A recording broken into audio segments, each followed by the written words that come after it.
अस्सलाम वालेकुम दोस्तों, मैं हूं अमान नजीब और आप देख रहे हैं फॉरेन टच की एक और वीडियो। आज की वीडियो फिर से डक हंटिंग वीडियो है और हम डक हंटिंग करने जा रहे हैं दरियाए सिंध के ऊपर। आए हमारे साथ चलें।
मिट्टी साहब मिट्टी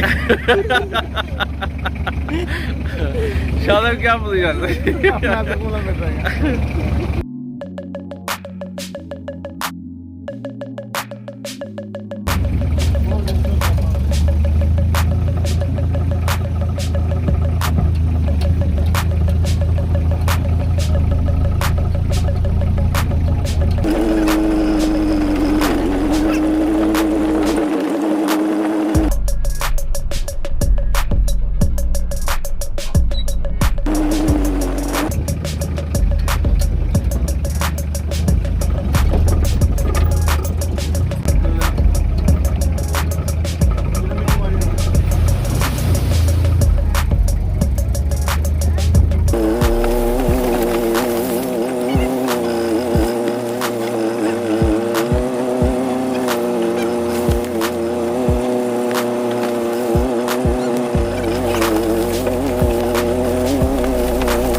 शाबाश बोल गया आगे ना आगे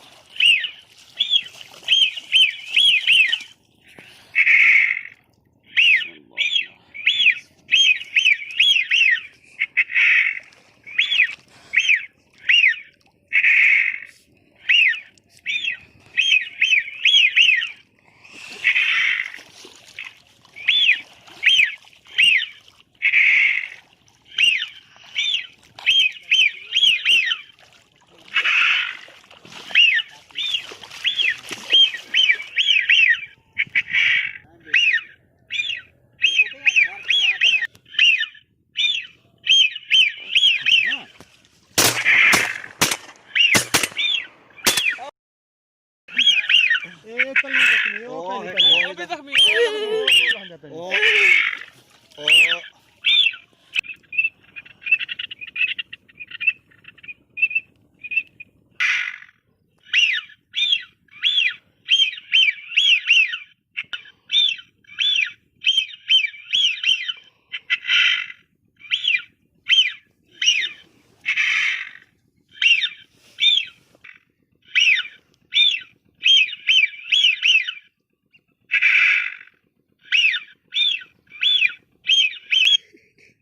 चाचू वाला आ गया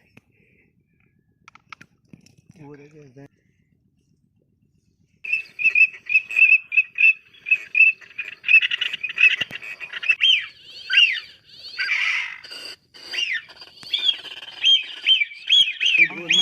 राइट हेड आ गई उठा उठा उठा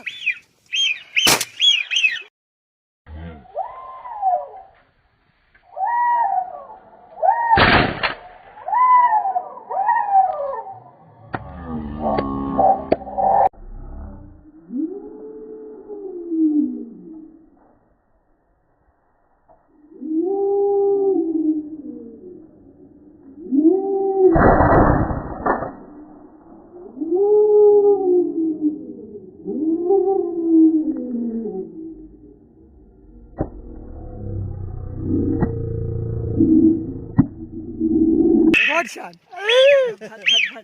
अच्छी लगी गुड शॉट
पहला दिन आज का ख़त्म हो चुका है।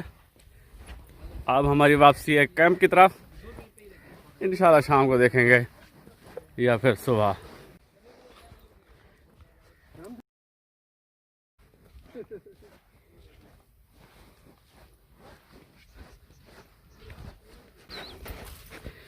शाह से मुझे थके हुए लग रहे हैं।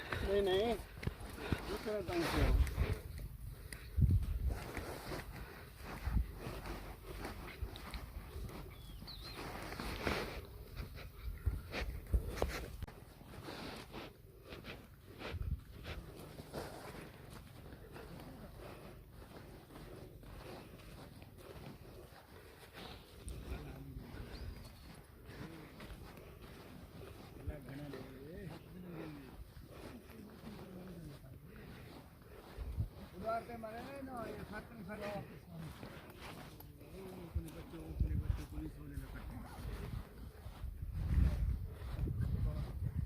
पुलिस वाले ने कट क्या है वो पुलिस वाले ने शिकराइन ऐसा क्या बट वाले लो साहब करो ना